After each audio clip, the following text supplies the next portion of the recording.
Good morning, all of you students. Myself, Anurag Kumar, Professor Chanakya, College of Education, Bettiah. आज B.Ed second year subject है C.Ed यानी ज्ञान एवं पाठ्यक्रम. English हुआ नॉलेज एंड करिकुलम. यूनिट है 5. इसमें टॉपिक है सूचना संप्रेषण तकनीकी का वर्णन करें. तो सूचना संप्रेषण ICT information communication and technology. तो इसका सबसे पहले हम लोग इंट्रोडक्शन जानेंगे. आखिर सूचना संप्रेषण तकनीकी है क्या. तो सूचना वह होता है कि किसी भी तत्व को आंकड़ा को संग्रह करना, इकट्ठा करना या डाटा को इकट्ठा करना, फिर एकत्रित करके उसको ज्ञान को फिर बाहर की तरफ दूसरे को देना. तो यह इकट्ठा करना और दूसरे को देना यानी आजकल के वैज्ञानिक युग है. बहुत सारे चीज़ों का यंत्र का आविष्कार हो चुका है. उसके माध्यम से हम लोग तरह तरह के नए नए चीज़ों को जानने की इच्छा रखते हैं या जानने के बारे में सोचते हैं. तो आज के वर्तमान युग में सूचना एवं संप्रेषण तकनीकी को क्रांति का युग कहा जाता है. इसे जानकारी या ज्ञान का स्रोत भी कह सकते हैं. सूचना संप्रेषण तकनीकी ने मानव जीवन के प्रत्येक पक्ष को प्रभावित किया है. यानी क्या है, मानव जीवन के प्रत्येक पक्ष को प्रभावित किया है कि उसे नए नए चीज़ों के बारे में जानकारी मिली है.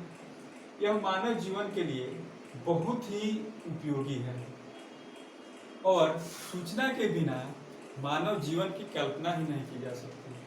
क्योंकि मानव जीवन को हर तरह के सभी चीज़ों के इंटरनेट के माध्यम से, गूगल के माध्यम से, मोबाइल के या टीवी के, दूरदर्शन के द्वारा नए नए चीज़ों के हम लोग को सूचना की, समाचार की आवश्यकता पड़ती है.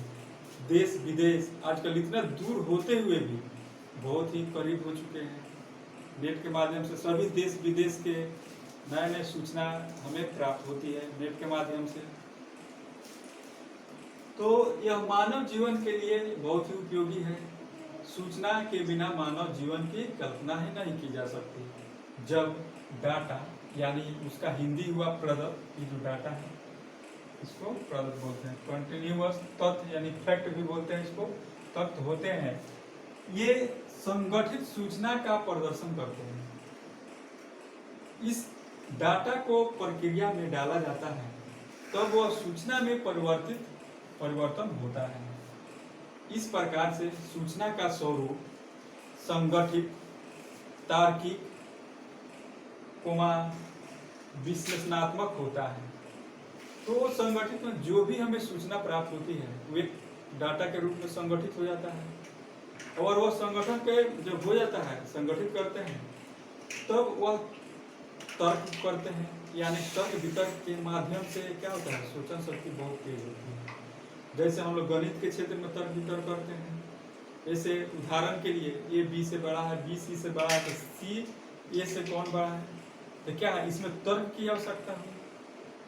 तो उसे क्या है, तार्किक हम बोल सकते हैं.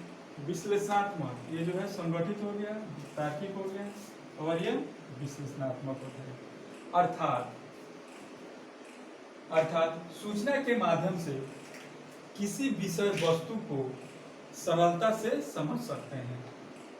जैसे कंप्यूटर के सहायता से देश विदेश के सभी सूचनाओं को हम लोग ग्रहण करते हैं. राष्ट्रीय हो चाहे अंतर्राष्ट्रीय हो चाहे राज्य स्तरीय हो, सबको हम लोग ग्रहण करते हैं. तथा विश्व के प्रत्येक कोने में इसका योगदान रहा है. यानी गूगल का, नेट का, विश्व के सभी जगह कंप्यूटर का योगदान रहा है. जैसे उदाहरण के लिए रेडियो, दूरदर्शन, मोबाइल, डिक्टाफोन, समाचार पत्र, टेलीविजन, ये सब क्या है, बहुत ही उपयोगी है. इत्यादि ये सब सूचना के हमारे साधन हैं. इसका परिभाषा, सूचना संप्रेषण तकनीकी की परिभाषा प्रोफेसर पीटर्स, जो एक प्रसिद्ध विद्वान है, इसे आप लोग जानते भी होंगे, पीटर्स ने इसके बहुत ही इनके शब्दों में यह एक परिभाषा है.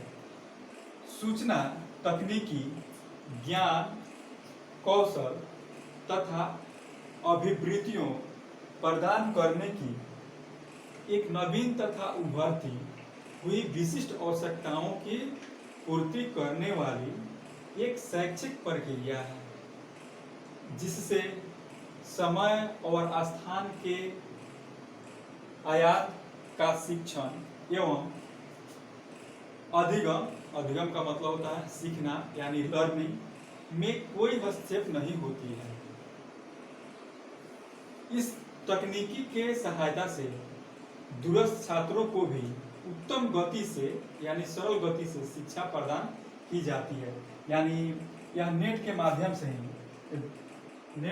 से यानी गूगल के माध्यम से जो भी दूर दराज के छात्र हैं, एक देश से यानी दूसरे देश के में जाकर के पढ़ते हैं, एक राज्य से दूसरे राज्य में शिक्षा ग्रहण करते हैं, तो उस छात्रों के लिए यह दूरस्थ शिक्षा बहुत ही उपयोगी है। जैसे आजकल उदाहरण के लिए इग्नू हो गया, नालंदा हो गया, नालंदा विश्वविद्यालय, इग्नू विश्वविद्यालय के द्वारा या गूगल के द्वारा देश विदेश की सभी सूचनाएं हमें प्राप्त होती है, जानकारी मिलती है और छात्र उसे बहुत ही सरलता से बहुत ही आसानी से उसे सीख लेते हैं, आसानी से शिक्षा को ग्रहण कर लेते हैं। अब है आगे सूचना संप्रेषण तकनीकी की भूमिका यानी role of information communication technology, सूचना एवं संप्रेषण तकनीकी की भूमिका। तो इसको हम लोग 8 पॉइंट के माध्यम से भी समझ सकते हैं कि इसमें मुख्य रूप से किस भूमिका क्या क्या होता है। जैसे 1 नंबर पॉइंट में यहाँ दिया हुआ है आमने सामने परामर्श प्रदान करने में, यानी आमने सामने जैसे मानते हैं टेलीफोन है या कोई वीडियो कॉलिंग है, उसको क्या होता है हम लोग आमने सामने एक बात करते हैं। परामर्श यानी परामर्श का मतलब होता है जैसे उदाहरण के लिए हम एक डॉक्टर को लेते हैं तो हम उसके पास जाते हैं, नंबर लगाते हैं, बताते हैं, फी देते हैं, डॉक्टर को बताते हैं कि हमें ये प्रॉब्लम है, तो डॉक्टर क्या करता है उसका दवा लिख देता है। तो क्या हुआ, हमने पैसा दिया, फी दिया, तो उन्होंने क्या किया हमें एक राय दिया, परामर्श दिया कि हाँ ऐसे ऐसे करना चाहिए, तो वह एक उदाहरण के लिए हो गया। तो आमने सामने परामर्श प्रदान करने में इसकी सहायता होती है, सूचना में संप्रेषण तकनीकी में उपयोग होता है। दूसरा नंबर में है टेलीफोन द्वारा परामर्श प्रदान करने में, यानी हम लोग फोन करके किसी तरह की राय विचार किसी से भी सहायता ले सकते हैं या उसे हम सहायता दे सकते हैं। तो यह उसके बाद है तीसरा नंबर में पाठ्य पुस्तक है एवं अन्य पुस्तकों द्वारा परामर्श प्रदान करने में, यानी जो भी पाठ्य पुस्तक है, विषय वस्तु है, उसके सहायता से हम लोग पढ़ करके अध्ययन कर सकते हैं या उससे हम लोग नए चीज़ों को भी जान सकते हैं या उनको भी उसे परामर्श दे सकते हैं। वह एक पाठ्य पुस्तक क्या है, इसके एक परामर्श का सूचना एवं संप्रेषण का एक साधन है। अतीत के बारे में क्या होता है जानकारी, जैसे इतिहास के बारे में जानकारी, पहले क्या क्या घटनाएं हुई है, क्या हम लोग पाठ्य पुस्तक से ही उसको जानकारी प्राप्त करते हैं। या विज्ञान का युग, आजकल के बहुत सारे टेक्नोलॉजी का युग में इन सब का हम लोग जानते हैं। उसके बाद 4 नंबर में है मल्टीमीडिया एजुकेशन सिस्टम की सहायता से हम लोग परामर्श ले सकते हैं। यानी आजकल सबसे तीव्र गति से विकास हुआ तो देखिए मल्टीमीडिया का, इसके द्वारा हम लोग बहुत जल्दी ही किसी चीज़ को सीख सकते हैं, समझ सकते हैं, परामर्श ले सकते हैं, दे सकते हैं। उसके बाद है 5 नंबर में श्रव्य दृश्य यानी ऑडियो विजुअल एड्स, यानी कैसेट के द्वारा परामर्श प्रदान कर सकते हैं। तो श्रव्य दृश्य जैसे टेलीविजन हुआ या स्मार्ट क्लासेस, आजकल सबसे अच्छा स्मार्ट क्लासेस शुरू हो चुका है, उसके माध्यम से हम लोग देख करके सुन करके नए नए चीज़ों को हम लोग सूचना प्राप्त कर सकते हैं। उसके बाद है 6 नंबर में डिजिटल लाइब्रेरी सेवाएं प्रदान करने में, यानी जो लाइब्रेरी है पुस्तकालय, उसमें अगर डिजिटल सेवाएं प्रदान हो जाए तो सबके लिए ही बहुत बड़ी सहायता हो जाएगी। यानी डिजिटल माध्यम से भी हम लोग नए नए चीज़ों को जानकारी ग्रहण कर सकते हैं या किसी दूसरों को भी हम लोग बता सकते हैं। लाइब्रेरी में बैठ कर के हम लोग जो वहाँ जाकर ग्रहण करते हैं, शिक्षा ग्रहण करते हैं, वो घर पर भी टेक्नोलॉजी के माध्यम से हम लोग सीख सकते हैं। 7 नंबर में है शैक्षिक पर्यटन में भ्रमण करके द्वारा परामर्श ले सकते हैं। यानी शैक्षिक शिक्षा के आधार पर ही एक जगह से दूसरे स्थान हम लोग जा करके नई नई चीज़ों के बारे में देखकर सुनकर शिक्षा ग्रहण कर सकते हैं। 8 नंबर में है कंप्यूटर द्वारा शिक्षा परामर्श प्रदान करने में। यानी क्या है, कंप्यूटर एक हम लोगों को बहुत सारे चीज़ों का ज्ञाता है, बहुत बड़ी दिमाग है उसके पास। जब वो एक क्या है, आज्ञाकारी मशीन है, जैसे हम लोग कहते हैं वैसे वो करता है। जैसे बटन टिपेंगे तो वो जो चीज़ हम लोग डालेंगे वो चीज़ वो करेगा, दिखाएगा। तो क्या है, वो एक आज्ञाकारी मशीन भी उसे कह सकते हैं। और इसके माध्यम से हम लोग नए नए शिक्षा को सीख सकते हैं, सुन सकते हैं। आजकल सूचना संप्रेषण तकनीकी का शिक्षा में प्रयोग, यानी सूचना संप्रेषण तकनीकी में शिक्षा का बहुत बड़ी प्रयोग होता है, क्योंकि उसके बिना यह संभव नहीं है। शिक्षा ही एक ऐसे साधन है जिसके माध्यम से हम नए नए चीज़ों के बारे में जानकारी ग्रहण कर सकते हैं। तो यह हम 6 पॉइंट के माध्यम से भी समझ सकते हैं।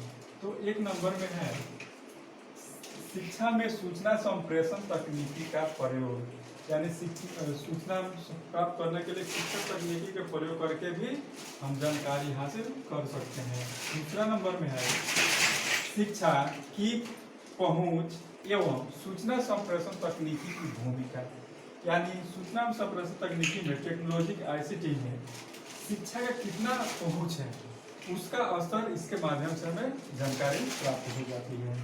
तीसरा में है शिक्षकों की व्यवसायिक प्रगति में प्रयोग, यानी सूचना संप्रेषण तकनीकी आजकल शिक्षा के क्षेत्र में एक व्यवसाय बन चुका है, और इस व्यवसाय के माध्यम से शिक्षकों का भरण पोषण होता है। बहुत सारे विद्यार्थी भी इसका प्रयोग करके वह शिक्षा के द्वारा अपने रोजी रोटी का रोजगार करते हैं। आजकल बहुत सारे ट्यूशन स्कूल खुल चुके हैं, जो क्या है, एक व्यवसाय का साधन बन चुका है।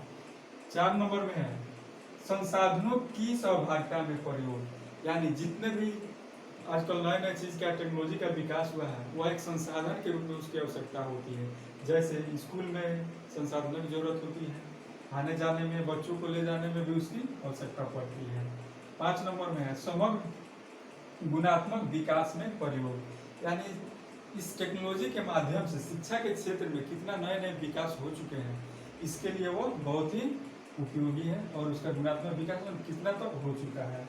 6 नंबर में है दूरस्थ शिक्षा के विकास में प्रयोग, यानी जो नालंदा इग्नू विश्वविद्यालय है, जो दूरस्थ शिक्षा जो प्रदान कर रही है, उसमें इस शिक्षा का विकास बहुत ही व्यापक रूप में हुआ है, जिसमें सहयोग है इस ICT का, यानी नए नए टेक्नोलॉजी का। सूचना संप्रेषण तकनीकी का लक्ष्य, उद्देश्य, आवश्यकताएं। तो लक्ष्य उद्देश्य है, इसको AIIMS of information communication technology. तो सूचना संप्रेषण तकनीकी का लक्ष्य, मतलब उसका लक्ष्य क्या है, लक्ष्य ही उद्देश्य है, और उद्देश्य ही आवश्यकता होती है। जैसे मेरा लक्ष्य है कि हम पढ़ाई करके डॉक्टर बनेंगे, तो मेरा लक्ष्य हुआ, तो डॉक्टर बनना क्या हुआ, हमारा उद्देश्य बना, एम्स बना। उद्देश्य है कि नहीं, हमें बनना ही है, जब हम बन जाएंगे तो कुछ हमें पैसा मिलने लगेगी, कुछ पैसा कमाने लगेंगे, तो क्या होगा, तो वह पैसा हमारे लिए क्या है, आवश्यकता बन गई, नए नए चीज़ को हम खरीद सकते हैं। एक उदाहरण के लिए, अगर हमें बाइक से दिल्ली जाना है, बेंगलोर जाना है, तो मेरा उद्देश्य बना है कि लक्ष्य है कि नहीं, आज हमें बेंगलोर जाना है, तो फिर हम कैसे जाएंगे, ऐसे तो नहीं जाएंगे, तो उसके लिए हमें क्या है, किसी साधन की जरूरत पड़ेगी। तो अगर ट्रेन से जाएंगे, फ्लाइट से जाएंगे, तो क्या है, वो फ्लाइट हमारे लिए आवश्यकता बन गई। सिर्फ थोड़ा सोचने और समझने की थोड़ा सा यहाँ पे है कि लक्ष्य जो है उद्देश्य और आवश्यकता है। एम्स यानी बिल्कुल देखा जाए तो इक्वल ही है, लेकिन वो क्या है, उद्देश्य मेरी आवश्यकता बनती है। तो इसको हम 8 पॉइंट के माध्यम से समझ सकते हैं। जैसे 1 नंबर में है पुस्तकालयों के स्थान पर डिजिटल पुस्तकालयों का नींव रखना, यानी पहले से एक रूम में पुस्तक भरा हुआ है, पुस्तकालय हम लोग देखे हैं, लेकिन पहले जो था सिर्फ पुस्तक ही रखा जाता था, बेंच कुर्सी टेबल रखा जाता था। तो बेंच कुर्सी टेबल क्या है, विद्यार्थी के बैठने के लिए आवश्यकता हुआ। तो मेरा उद्देश्य नहीं हमें पुस्तकालय में जाना है, तो वहाँ जाएंगे तो बेंच कुर्सी हमारे लिए क्या आवश्यकता, वहाँ शिक्षा ग्रहण करेंगे तो हमारे लिए नॉलेज बढ़ेगी, हम कुछ बनेंगे तो हमारे लिए जो पैसा मिलेगी, नौकरी मिलेगी, तो हम उससे क्या करेंगे, काम करेंगे, तो हमारे लिए क्या होगा, आवश्यकता बन गया। तो यह पुस्तकालय के स्थान पर डिजिटल, यानी वह डिजिटल पुस्तकालयों के नींव रखना, यानी पुराने पुस्तकालय को जो है उसमें हम लोग डिजिटल बनाएंगे। तो क्या हुआ, वह डिजिटल जब पुस्तकालय बन जाएगा तो हमारे मेरा उद्देश्य क्या बना, कि पुस्तकालय डिजिटल बनाना है, उद्देश्य हुआ एम्स।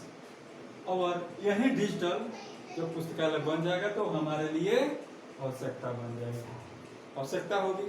तो पुस्तकालयों में आजकल क्या है, इसका हमें नींव रखना है, ठीक है, यानी उसका निर्माण करना है, निर्धारक है हम, उसके बारे में तरह तरह की चीजों की हम लोग जानकारी देंगे। दूसरा नंबर में है विद्यार्थियों में तकनीकी शिक्षा को लोकप्रिय बनाना, यानी जो भी विद्यार्थी छात्र शिक्षा ग्रहण कर रहे हैं उनमें सब पुराने सिलेबस के आधार पर शिक्षा ग्रहण कर रहे हैं, लेकिन आजकल क्या है, नए नए चीज की आविष्कार हो चुकी है। आजकल सब नेट के माध्यम से स्मार्ट क्लासेस हो रही है, तो उसमें नेट पे पढ़ाई हो रही है गूगल पे, तो उस तकनीकी शिक्षा क्या है बच्चों में जागृत करेंगे, उसके प्रति बच्चों की भावना जागृत होगा, तो वो क्या होगा, शिक्षा आगे चल के लोकप्रिय बनेगा और बच्चों इसके प्रति अधिक आकर्षक होंगे। तीसरा नंबर में है दूरस्थ शिक्षा का प्रचार प्रसार करना, यानी जो भी दूरस्थ शिक्षा है उसको एक शिक्षा के नेट के गूगल के माध्यम से, सूचना तकनीकी के माध्यम से उस शिक्षा को हम लोग प्रचार प्रसार करेंगे, ताकि बच्चों उसे सीधे सुने, उसके बारे में जाने, वो चीज़ है क्या, उसके बारे में जानेगा, समझेगा, सोचेगा, फिर वो दूसरों को बताएगा, दूसरों को परामर्श देगा कि नहीं ये चीज़ जानो, ये चीज़ सीखो। तो क्या होगा, उसका प्रचार प्रसार होगा दूरदर्शन के माध्यम से, मीडिया के माध्यम से, पेपर के माध्यम से इस दूरस्थ शिक्षा को प्रचार प्रसार करना है।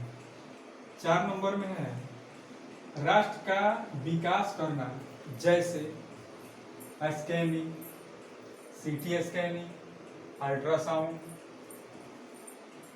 आदि उपकरणों का निर्माण एवं प्रयोग करके। जैसे आज के राष्ट्र के विकास के लिए क्या होता है, स्कैनिंग होता है, सीटी स्कैनिंग कराया जाता है, बीमारियों में तरह तरह की बीमारियों में हमें जानकारी मिलती है। तो क्या है, इसी टेक्नोलॉजी के माध्यम से ही हमें जानकारी मिलती है। किसी को बीमारी होती है या किसी चीज़ के बारे में जानकारी लेना है, अल्ट्रासाउंड हम लोग कराते हैं, पथरी है वगैरह जो भी है, ये अल्ट्रासाउंड के माध्यम से बनती है। तो क्या हुआ, एक डॉक्टर के लिए चाहे किसी व्यक्ति के लिए यह उसके लिए अति आवश्यक है, और इसी उपकरण से ही उसका निर्माण होगा। तो क्या है, उसका लक्ष्य रहा कि नहीं बीमारी है किसी व्यक्ति को या शिक्षा में की जानकारी नहीं हो रही है, तो इसके माध्यम से उसका लक्ष्य रहा है, उसका एम्स बनाना है, ये चीज़ हमें लेना है। तो क्या हुआ, यह उसके लिए, उस व्यक्ति के लिए आवश्यकता बन गई। तो क्या हुआ, इसका निर्माण हुआ, तो राष्ट्र का, देश विदेश का सबका विकास होता है। अब है 5 नंबर में, 5 नंबर में है शिक्षण के गुणवत्ता के स्तर को बनाए रखना, यानी पहले की शिक्षा और आज की शिक्षा में कितना फर्क देखने को मिल रहा है। और यह गुणवत्ता शिक्षक के माध्यम से पहले भी मिलता था, लेकिन अब क्या है, मल्टीमीडिया के द्वारा, ऑडियो विजुअल एड्स के द्वारा, गूगल नेट के द्वारा शिक्षा में तरह तरह के बदलाव देखने को मिलते हैं। जैसे पाठ्यक्रम है, पाठ्यक्रम के द्वारा भी शिक्षा की गुणवत्ता बढ़ाए रखता है। शिक्षक के नॉलेज, शिक्षा की गुणवत्ता के स्तर को बनाए रखता है। उसके बाद में है 7 नंबर में शिक्षक केंद्रित शिक्षा को बाल केंद्रित शिक्षा में परिवर्तित करना, यानी क्या है, पहले था शिक्षक केंद्रित शिक्षा था, शिक्षक ही याद करके बच्चों को बताते थे, उत्तर वैदिक काल में देखिए, वैदिक काल में देखिए, बौद्ध काल में देखिए। वहीं आज क्या है, पाठ्यक्रम का निर्माण ऐसा हुआ है कि शिक्षक बाल केंद्रित हो चुका है और सरल से सरल हो रही है, ताकि बालक को समझने में कहीं दिक्कत नहीं हो, वह आसानी से बालक समझ सके। 7 नंबर में है शिक्षा और सूचना प्राप्त करने के समान अवसरों को बढ़ावा देना। यानी शिक्षा और सूचना प्राप्त करने के समान अवसरों को बढ़ावा देना, उसको एक मौका मिलना चाहिए, समय मिलना चाहिए, ताकि शिक्षा के क्षेत्र से ही आगे बढ़े और नए चीज़ों की जानकारी प्राप्त करके उसको अवसर दें कि वह और आगे से आगे बढ़ता रहे। 8 नंबर में है सूचना संप्रेषण तकनीकी छात्रों को ध्यान केंद्रित करने में उपयोगी है। यानी आईसीटी यानी सूचना संप्रेषण तकनीकी के माध्यम से क्या है, छात्र को ध्यान केंद्रित हो रही है और वह बालक इसके प्रति काफी जागरूक है। चलो एक नया चीज का आविष्कार जो हमने देखे, जैसे उदाहरण के लिए स्मार्ट क्लास को ले सकते हैं। इसके द्वारा हम लोग क्या है, छात्र का ध्यान केंद्रित हो रहा है ब्लैक बोर्ड के द्वारा, ब्लैक बोर्ड पर लिख कर पढ़ा रहे हैं तो क्या है, बच्चे का ध्यान इधर केंद्रित होता है, तो क्या है, वह शिक्षा बाल केंद्रित हो रही है। और मल्टीमीडिया के द्वारा सूचना के द्वारा नए नए चीज़ के किसी के देश विदेश यानी राष्ट्रीय हो, अंतर्राष्ट्रीय हो, राज्य स्तरीय हो, सभी तरह की सूचनाएं हमें इसके द्वारा प्राप्त होती है। तो यह सूचना संप्रेषण तकनीकी का वर्णन किया गया है, जो यह विस्तार से है। इसमें कहीं भी अगर कोई कमियां हो तो उसको फिर दोबारा बताने का प्रयास किया जाएगा। और यह सूचना संप्रेषण तकनीकी के लक्ष्य और आवश्यकताएं जो उद्देश्य हैं अब यह समाप्त होता है। धन्यवाद।